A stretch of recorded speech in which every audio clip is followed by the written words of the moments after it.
Hi everyone, this is Men's here. I'm playing the Tier 9 American Artillery, the M53-55 on Cliff.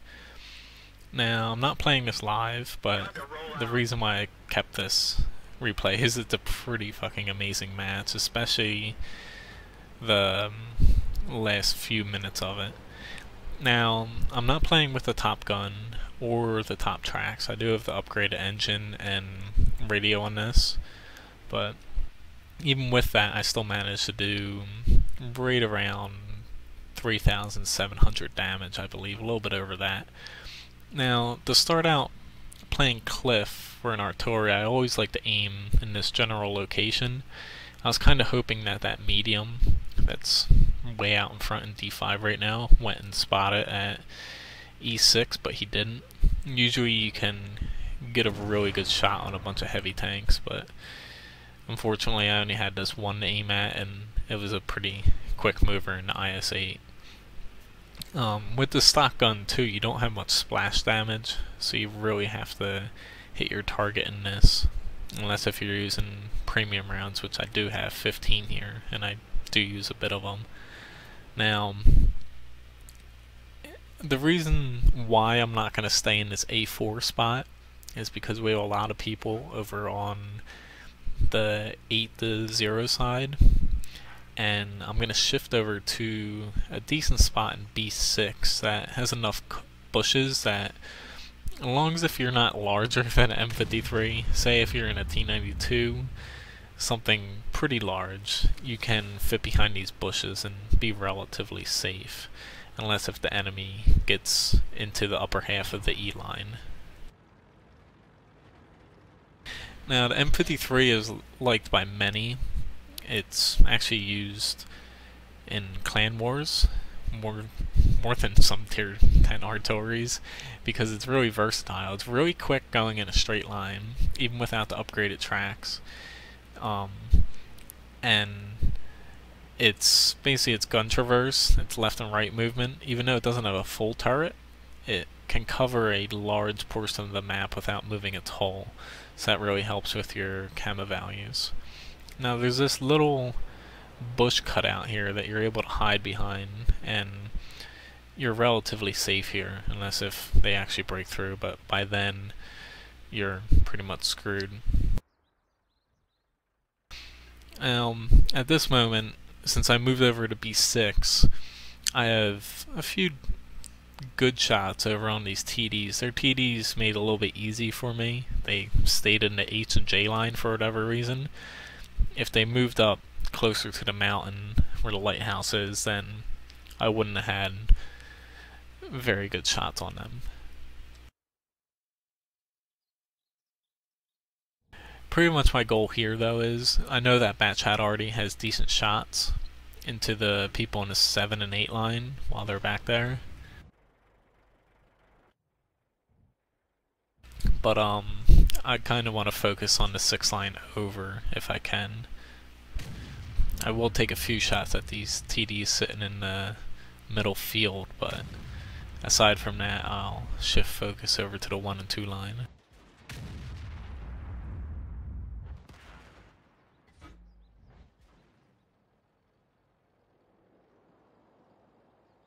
Now this guy made it kinda easy for our team. He just drove right out in front of him in the open, and we're able to take off a decent chunk of his HP, and he eventually dies without doing too much more damage to our team. Now, we do lose this E3 spot, which I probably should have paid a little bit more attention to it, but luckily it turned out not to bite us too hard because we're able to stop them from actually pushing any further north through there.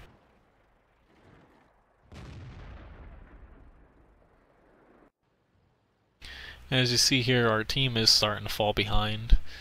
It kind of begins the slow death our team incurs, where we fall behind by quite a bit. Critical hit.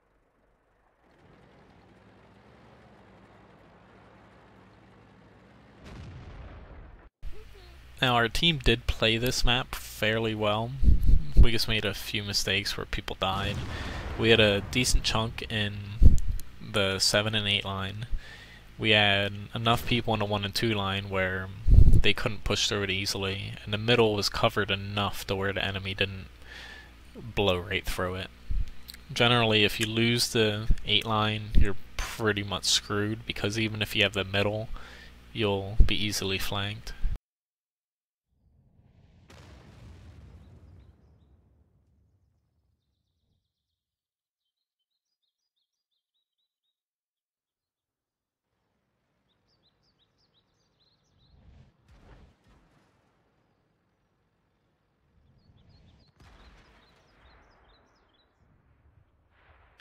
Now at this moment, our 8 line is still kind of ahead.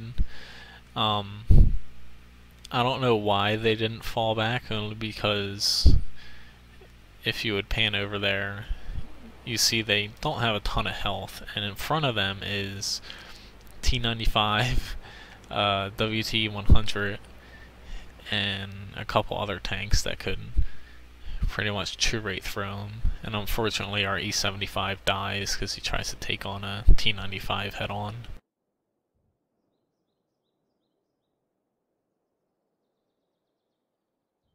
Now I'm going to skip a little bit ahead here just because it's a little bit boring watching me not do much. Here I miss this TD, and as you see the splash range on this isn't that great.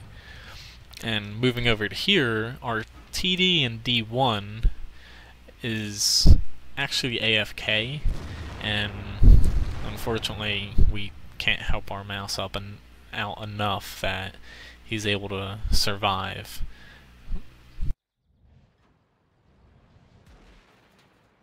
But the enemy kind of shifted focus over to the left side and the middle, which actually helped us out because that WT100 and F5 is going to be taken out because he's sitting in the open once again. And they don't really break through. They could have pushed through a little bit harder and taken us by surprise, but they kind of lost their moment.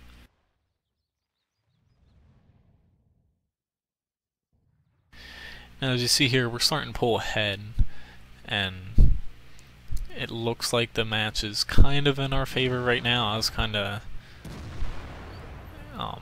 optimistic that we'd easily win this, only because we're going to be flanking these two tanks, the E3 and the Mouse, from up on the ridge. However, as you see there, our ISA gets taken out easily. This 113 falls off the ridge and dies. And this is where I'm like, fuck, we are screwed. But this kind of begins our little mini comeback that turns into a last second victory. Like literally last second, probably under a second left, we end up winning this. Now, as you see here, the reason why I didn't want to sit in A1, only because that side had a greater chance of failing, which it did, and that batch had already figured that out. But over in B6, I'm completely safe from that side failing, because they'd have to push up through C5 over the ridge to actually see me.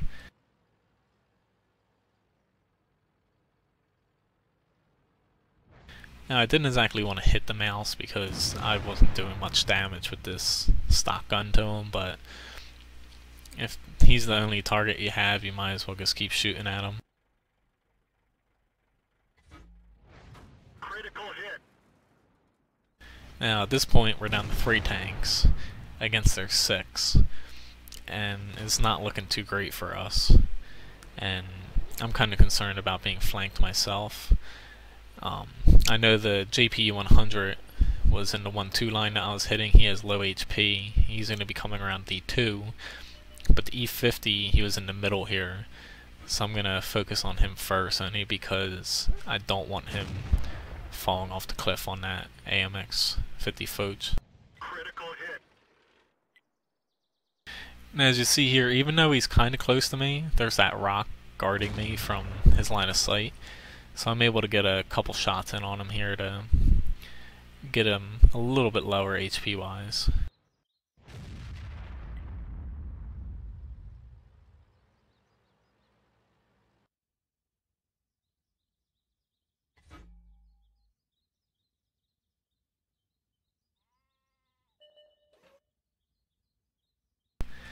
Now from here I want to hit this JP 100 just to help out this TD because he's our best chance of winning.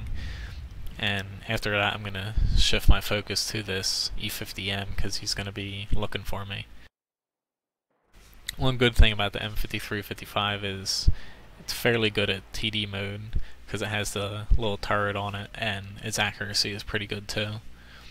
But this E50 has to get pretty close here just to be able to see me.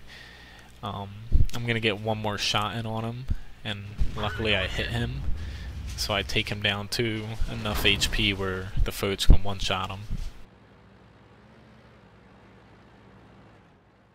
Now at this point it's 1 tank against 4, which doesn't look too great for us. The good thing is we do have a TD that can pretty much kill 3 tanks in each one of their hits, and he's gonna try to climb back up here to get the higher ground on that E50. He doesn't exactly make it up there only because right around the F2 corner is gonna come a M53-55 trying to kill him. Also keep in mind that we do only have 3 minutes left in the match, so he does kind of have to be aware of the time, and that kind of leads to the really good ending of this match.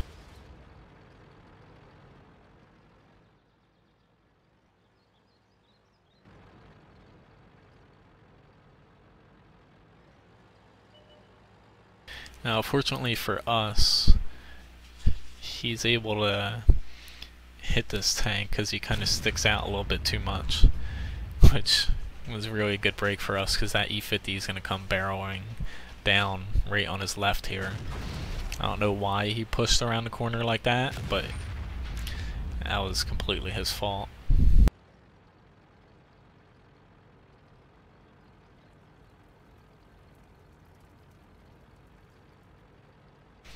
Now at this point, the AMX-50 Foch clearly did his weight in the battle. He killed 6 people, and it's him against 2 people with under 2 minutes left.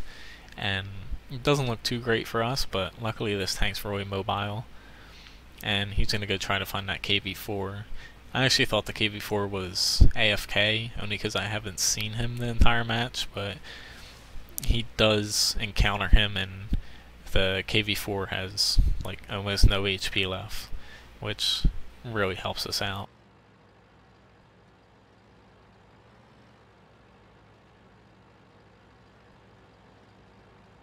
And for whatever reason, the KV-4 doesn't see him here. I don't know how he didn't see him, but it helps us out because he doesn't notice the AMX-50 till it's way too late, which kind of sucks that he rammed him, but at the same time, artillery didn't kill him. And as you see, he got hit on the left side from that explosion from the artillery. So that kind of gives away his position, knowing that he's kind of in this general area in front of him. Now it's under 30 seconds here. The Foch has to get this arty really quickly, and he's kind of heading in the wrong direction, but luckily he gets a little peek of him right as he crosses here, and he's able to spot him.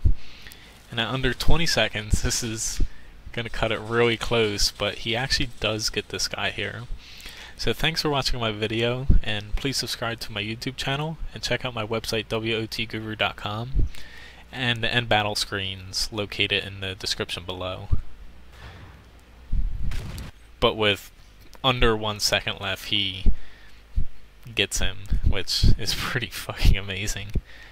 This is a match that I haven't seen in a while. I've only seen a few matches B1 in the last couple seconds. But anyway, thanks for watching my video.